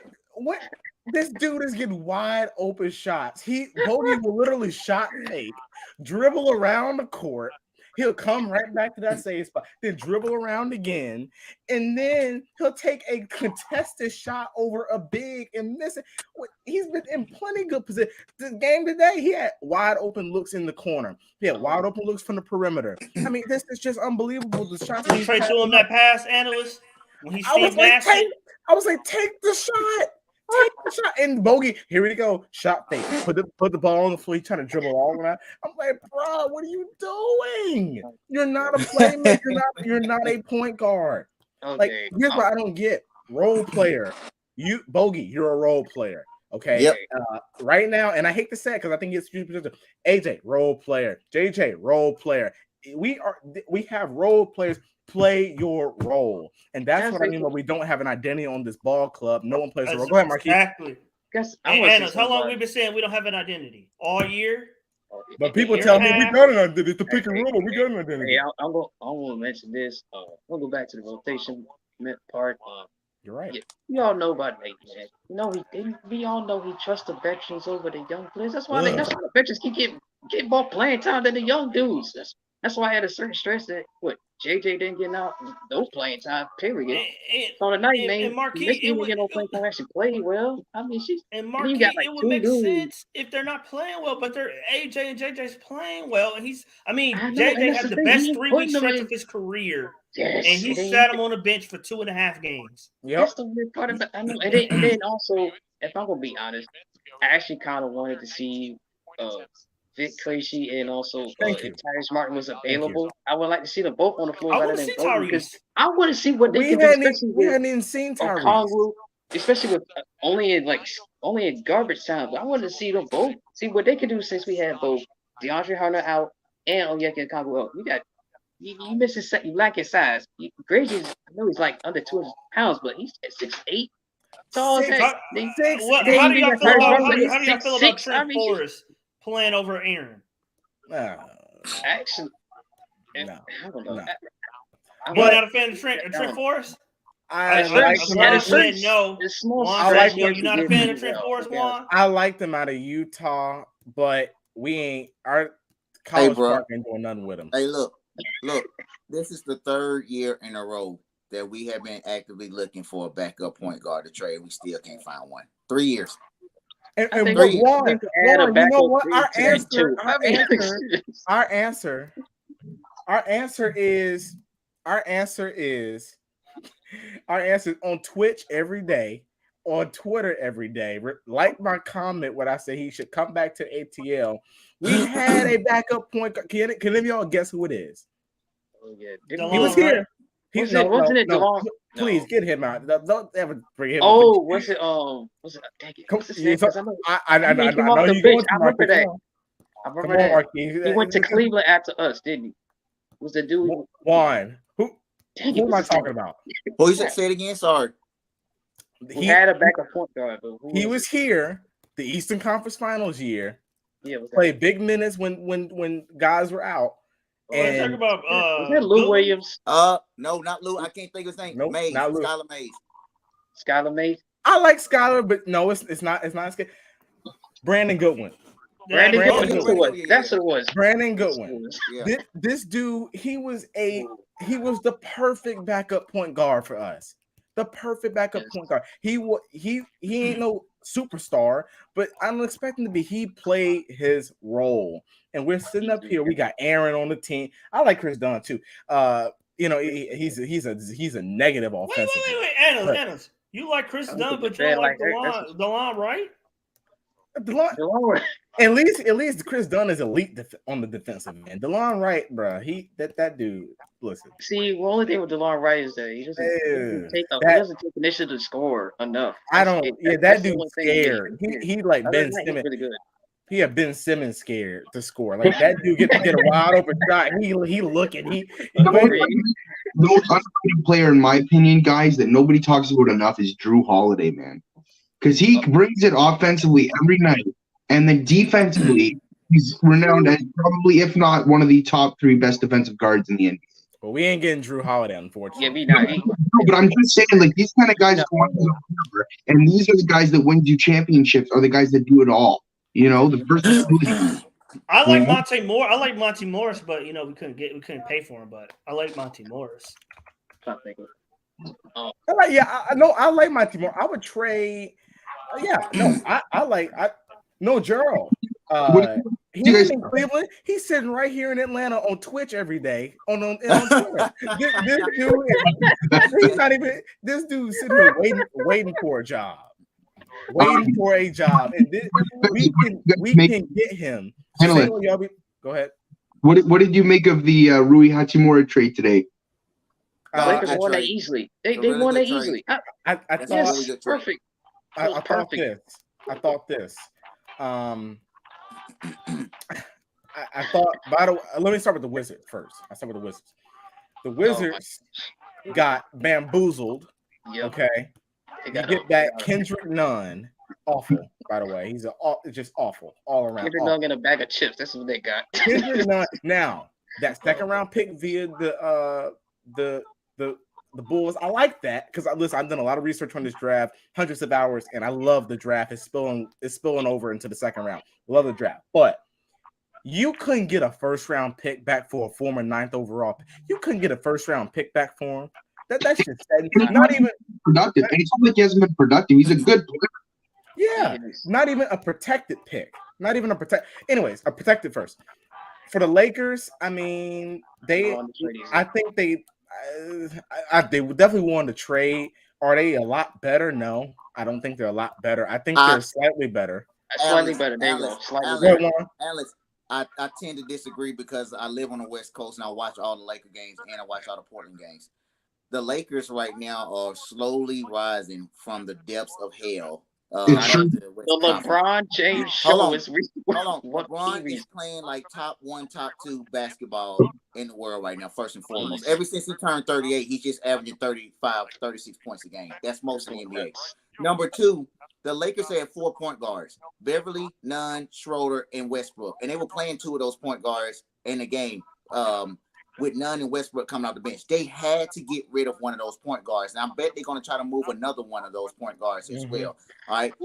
Hachimura comes in because he fills a couple roles. Number 1, he averaged 13 and 5, first and foremost. They need that. The Lakers with Lonnie Walker and Austin Reeves coming back, getting ready to come back healthy. AD is coming back this week as well.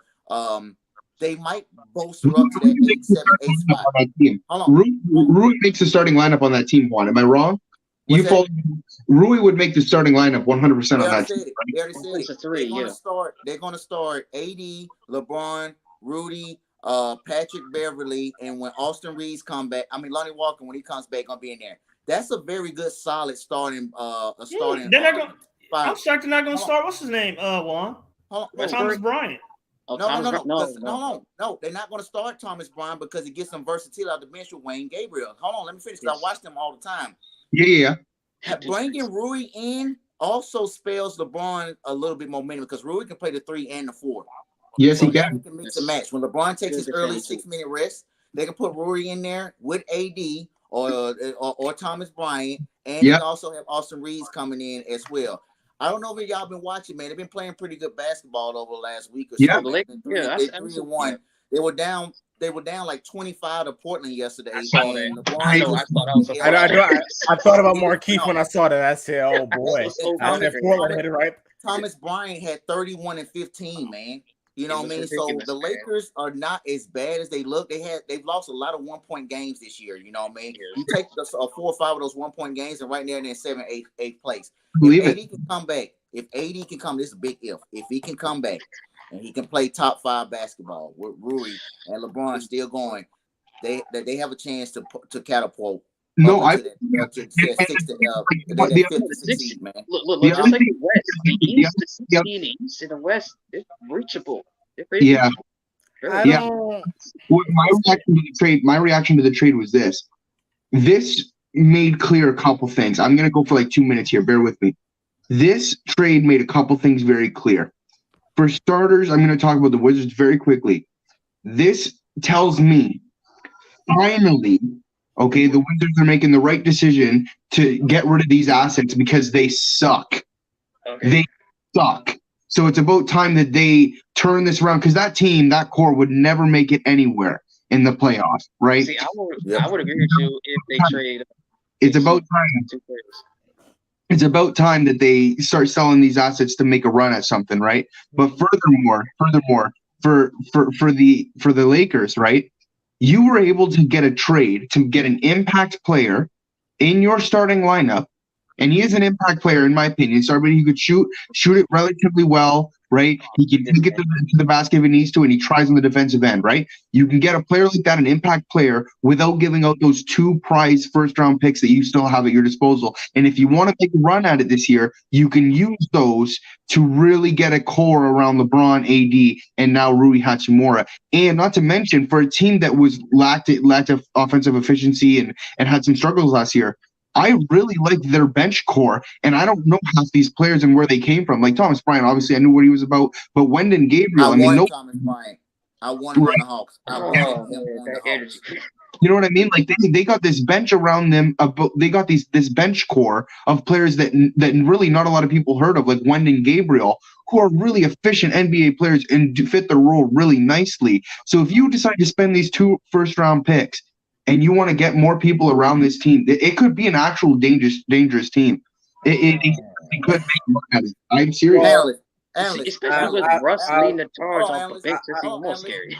Analyst, I think, look, if Rui was available to us, I would take him. Hell, he just came off 30 points on 2 days ago. You know what I mean? If he came to us, he'll be averaging 5 points and 1 rebound. Look, man, there's a lot of players I would want for the Atlanta Hawks. Obviously, this is just my opinion as a fan, and it's with you all as well, man. The fact that we're talking about other teams right now because the Hawks are just average and mid. Frustrating. State of affairs. It's crazy, man. It's crazy. That's a good point. Analyst, let me ask you this, analyst, just quickly. Like Juan brings up a good point here. This guy could have fit into the Hawks rotation seriously well. You guys lack those wing defenders, man. You guys lack wing defenders. You're telling me you wouldn't give up your Aaron Holiday and 2 or 3 second rounders for a guy like Rui Hachimura this year to be? Well, the only problem with Rui on our team is he's a 4, right? So yeah, he's a 3 and 4. He's a 3 and a 4. What you talking about? Just 4. He's a 4. I think he can play both. Okay. Can he play both positions? Can he play both 3 and 4? Because I think he can. Yes, he can. Okay, there you go. All right. What the 4 thing? He can play both. That's good. Listen, I think this, right? Because the Wizards have Via, so they had to switch him around. I think this, and that was my point, Dwayne. I don't really think Rui's a great shooter. I like Rui. Trust me, I like him. But we got Jalen, so I don't really see his fit on our team. He's not trash, but I like him. But I just don't like him for us. Listen. No. There's a lot of people over there. Johnny Davis is not doing well. That dude is, you can say that's trash. But well, I'll wait until next year, Mark. It's either that or that franchise as a whole sucks at Johnny Davis is a very good player. Listen, he's a very good player. Listen, you want to look at bad drafting, go look at the Wizards. And they have literally missed on every draft pick. Tommy Shepard should be ashamed of himself. But let me get back to the Lakers. Just quickly to rebut that, their draft picks aren't bad. They have it worse than the Atlanta Hawks in the development department. Know that. That boy had potential to be something special. I really liked him coming out of the draft, and they ruined him. Okay. I'm gonna ask you this. Y'all remember Troy Brown Jr., right? Didn't the Wizards draft him? Yeah. He playing for the Lakers and doing well. Yeah, so I mean they can I just reiterate, they can actually draft well. It's just their play development sucks. It's just absolutely horrible. So here's what I'm gonna go back to the Lakers real quick. I believe. Listen, here's what I think. I think this is my perspective. Those 2 first-round picks, they're so far down the road. I don't think a team is gonna bite on that when trading a star. I don't think a team is gonna say, "Yeah, we're gonna trade you this player in 2023 or 2024." Well, I'll take a pick 3 or 4 years down the road. I don't think a team would do that. That's number one. Hold on, analyst. You normally would be right? But I want you to understand this. This is a different ball game. For 2 reasons, and what you just said, I'm going to rebut it quickly. The Lakers don't need another star. They got 2 top 10 players in the NBA when they're both healthy and on, right? Yeah. We all agree with that. They don't need another star. Hold on, Matt. They are 2 stars that are bona fide superstars, and we know that when they are both on and healthy. Here's the thing, analyst. Those picks, and you got to see it from this perspective, are one of the, if not the most valuable first-round draft picks unprotected in the NBA, and here's why. Who's going to be off of that team when those picks convey? Yeah, because it's 27 and 29. Well, right. 27. No. LeBron is off of that team for sure by 2027.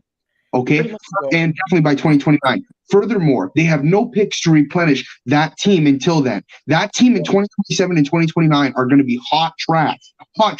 Not really, if you think about it. If you think about it in a way that the Lakers are a very good market. Yes, I get that.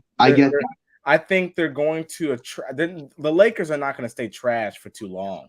Magic Johnson was the one that really pushed the rebuild or the retool. listen, Rob Pelinka, and I'm not the biggest fan, but Rob Pelinka, I put it like this, right? I believe that they those 27 and 29. I mean, they're good, but there is two unprotected picks. They don't speak. They don't speak because see, here's the thing. Rob Pelinka's already established he's not trading the two picks for role players. They could have done that for Buddy Hield and Miles Turner. Right. They want a star, and I'm saying even if let's say a Levine or DeRozan becomes available, you're not getting any of those two players for just two picks. Like that's why I come from this angle. They should have, and I like Rui for their team. They should have used one of their players that have value, pick up an extra first round draft asset, gather a couple of those, and then go out there and start making packages with the multiple first, create some trade exceptions, get flexibility, and then go out there and build up your team from there. Because guess what? 3 seconds are gone now, and you got Rui out of it, which is okay. But you got I am very interested. There's a couple teams specifically that I am very interested to see what they do in this deadline. The Wizards and the Lakers both fit into that mold. Obviously, the Raptors are a huge team right now, and they're very confused in what they're going to do at the deadline. So let me ask you this. Would you trade? I'm not going to even say Siakam, but I'll ask you this first, and then I'm going to ask you the second question. Would you trade Siakam for the two future firsts? Siakam is going to go for 4 firsts. Okay. What about a package of Fred and Gary for those two firsts? Gary might actually be traded to the Spurs. That came out today. Apparently, they're very close to finishing a trade to bring what's that center over there? Pirtle? Yeah, apparently there's a 3-team trade that has made some developments for Gary Trent Jr. actually to go to the Spurs. I don't know if that's going to be confirmed or how serious that is, but that looks like a deal that might be getting close. As we might be getting. Okay, so let's take Gary out of it. Fred and OG. Oh, Fred and OG. For those two picks. Can't do that. OG is going to go for at least 2 by himself and a prospect or 2. And I can prove that because he's done really good this year. He's only increased his stock this year, but at the beginning of the year, going into the draft, the Portland Trailblazers offered us Josh Hart, the 7th round pick, which was Shaedon Sharpe and Nasir Little, and we didn't accept that. And it might have been another first. So I can only imagine what the value is he's bringing in right now. Right. So besides your that's my point. That's my whole point. Those 2 picks will not warrant significant players back. Good point. Yep. That's all I'm trying to say is they're valuable. They're valuable, but not star. I don't know, analyst, if it's necessarily the picks in the years like you were kind of alluding to, rather than just the quantity of picks they have. You know what I mean? Because those picks are just as valuable as any other in the league, is my point, right? Because that team has a lot of question marks going into the future, is what I'm saying, right? So that's the thing. Because if you had another, let's say you had your 2024 first as well, that would be enough to get any guy you wanted. And maybe another, I was just about to say, if they had 25, 27, 29, you can get a star. That's what I'm saying, right? But I'm saying even the value, 2 is not enough to get any star. I'm with you. I am serious when I say this. I mean, Juan, you feel free. You watch them more than I do. You feel free to dispute this, but I seriously don't believe the Lakers are necessarily in the market for a star. They just need good role players around these two. You know what I mean? I love the Miles Turner Buddy Hield trade for them. So the Lakers absolutely not looking for another star. You got to remember Westbrook is playing like 6 man of the year. I mean, I know he has his days, but he still averaged almost a triple-double off the bench. That's wild. Yeah, and people shit on Westbrook. People shit on Westbrook. He's playing good, but they're not looking for a star. They're looking for shooters and they're looking for defenders. Hacha Murray is going to get more open shots in his life than he ever had in Washington with LeBron. I think people. That's why I was saying, Anna's like, I think people just don't. you don't look at the whole look at our basketball. A 6'9" point guard coming down, draw all the attention. Hachimura is gonna have more open lanes and more open shots than he can ever dream of. All right, that's number one. They also looking to get Bogdanovich for Detroit, but he's going to command one of those first round picks. Yeah, that's true. So if they get Bogdanovich and they trade one of those picks and a player, that's someone. It's going to be really scary for whoever plays them, because now they have shooting, now they got size, now they have 2 all-stars or 2 superstars. It's going to be really scary to play them then. And Juan, that's why me personally. And I know I'm gonna get because I know you just talked about how good Westbrook is playing, but unless it's Patrick Beverly and Austin Reeves, that's gonna Lonnie get Walker, you Bogdanovich on top of the pick. Lonnie Walker, like Wayne Gabriel, one of those players. Like before the season, I was the one saying that they should trade Westbrook for like 3 really good depth pieces. Nobody wants that $44 million, though. Nobody wants that sure. $44 million. That's the point. Now it's probably more valuable because of it being expiring, maybe. It's an expiring deal, right? That 40. Yeah. It's actually 47. I just want to put this out there before I forget to make this point, because this is something that I'm really passionate about, bro. I don't know what happened, but I saw the top 10 voting in the MVP list the other day, and LeBron James isn't even in the top 10. This man is being criminally underrated, and I mean this severely, because he is going out there on a nightly basis, and he is going crazy. Like, the fact that this guy is not getting those props at this point and where he is in his career, to me, is absolutely nuts. Juan, do you disagree with that? No, I totally agree. He should definitely be in the MVP voting. How you gonna win Player of the Week again just now, and you're not a Player of the Week voter? You're also a top five 10. also in points per game, and you averaging the same numbers you've been averaging over the last, and I quote, 18 years. Name another player that's averaged 18 years, averaged the same amount of points. I'll do you one better, Juan. I'll do you one better, Juan. Name 10 players you want over LeBron right now if you're winning this season. Yeah, I can name 10. You can't do it. It's just stupid. Well, I put it like, well, no, you're right. You can't. Well, one, I want to respond to Nate. Nate, you should just leave. You should just leave. I wish you'd be gone. Okay, I wish you'd be gone. Some of the guys don't throw shit and talk about that team. We're gonna turn this around soon. All right. When is soon? I mean, I'll tell you. He said, Jordan, if the stats don't equate to wins, it don't matter. But listen, I feel like this, right? I feel like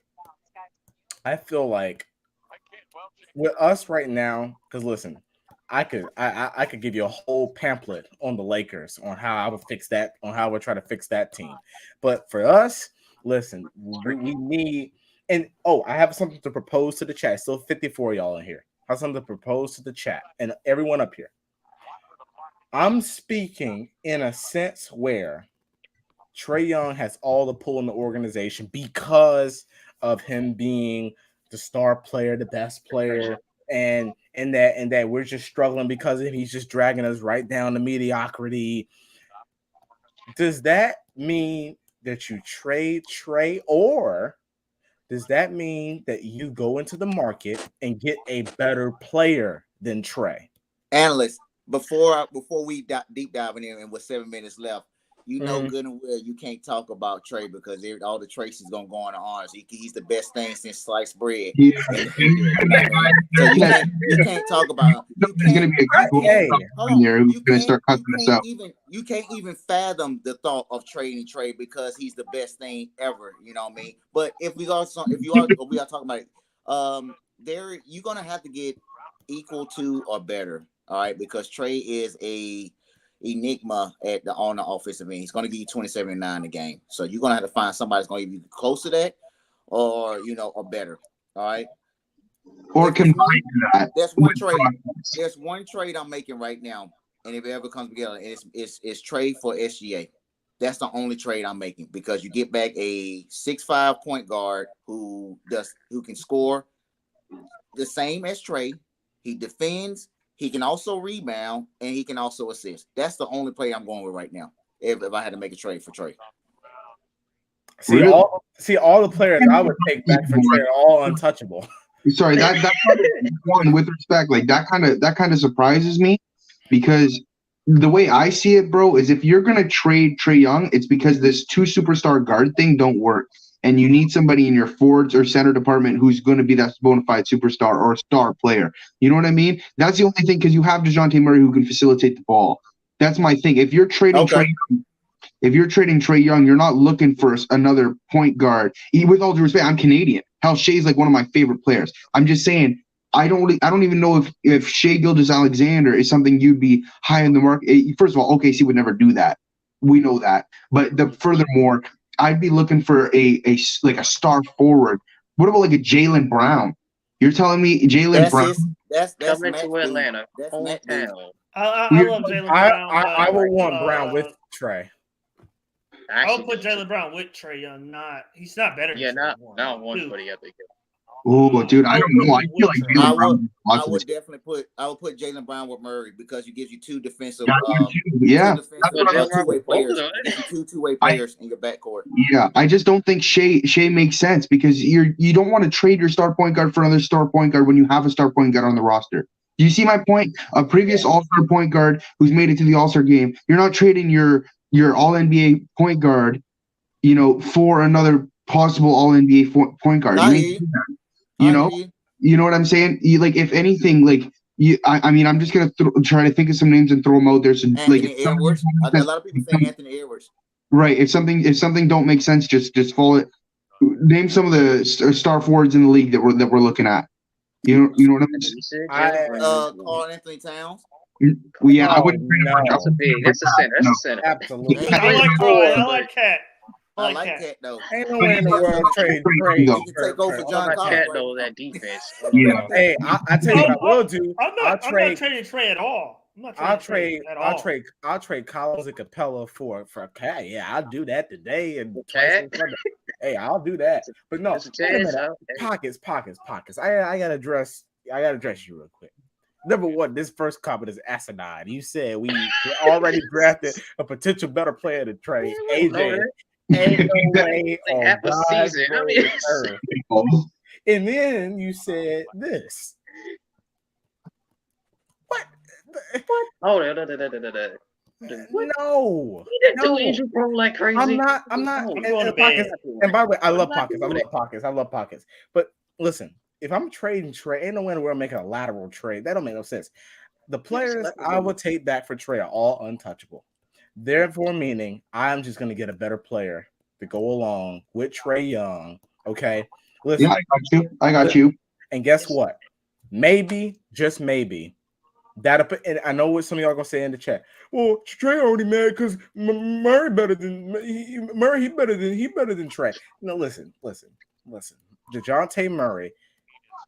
Don't act like he wasn't playing like hot garbage at the beginning of the year.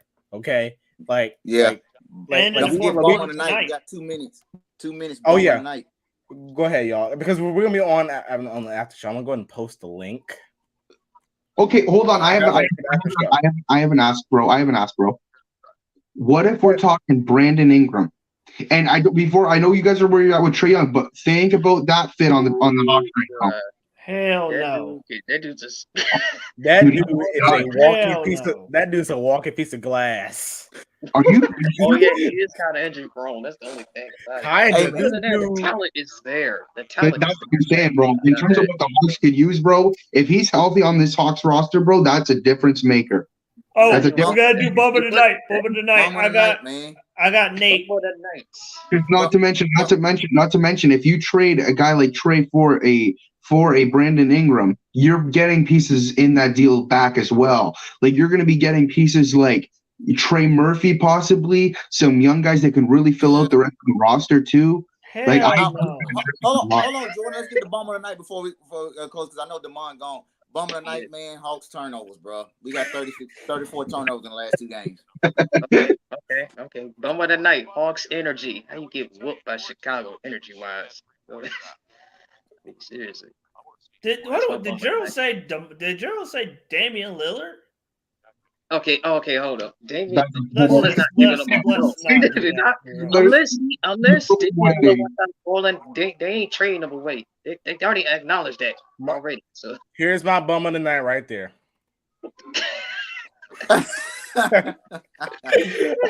and exactly. Yeah. So, but hey, guys, I gotta keep it under 2 hours for Damon. He will be happily surprised that I kept it right under 2 hours. Y'all have a good one.